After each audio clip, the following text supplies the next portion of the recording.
possible to ask questions. Can you please ask only one question and not go in a long list? So we will go 1, 2. A global strategy for developing drugs and vaccines before epidemics and accelerating research and development activities during epidemics. It speeds up the availability of the medicines and technologies that save lives. We have seen that with the rapid development of an Ebola vaccine.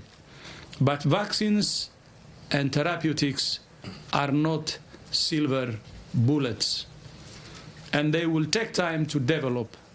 In the meantime, there are simple things everyone can do. Wash your hands regularly and cover your nose and your mouth with your elbow when you cough or sneeze. That's the personal hygiene. Keeping the world safe is in our DNA. If countries invest now in prevention and research, we can avoid more cases and more costs down the line. I thank you. Incubation periods, the upper bounds for some of the incubation periods for some people. Are you getting a sense that we're perhaps nearing the peak? It's right now too early to make predictions on numbers, although we are pleased that the numbers from today is the first day in which the overall numbers of confirmed cases reported in China have dropped.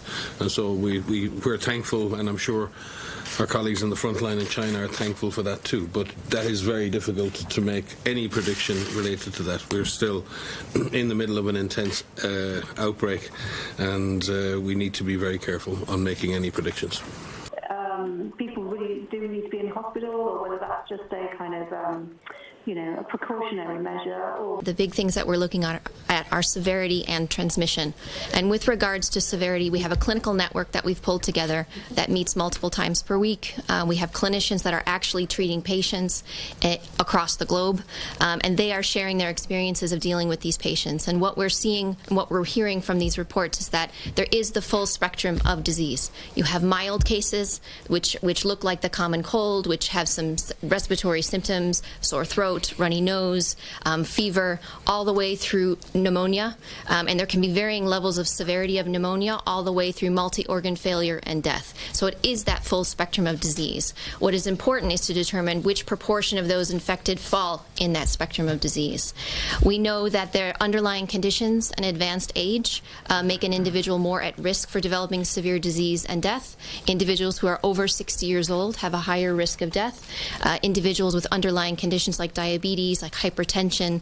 Unfortunately, these are common comorbidities that we see are risk factors for respiratory pathogens, including this novel pathogen.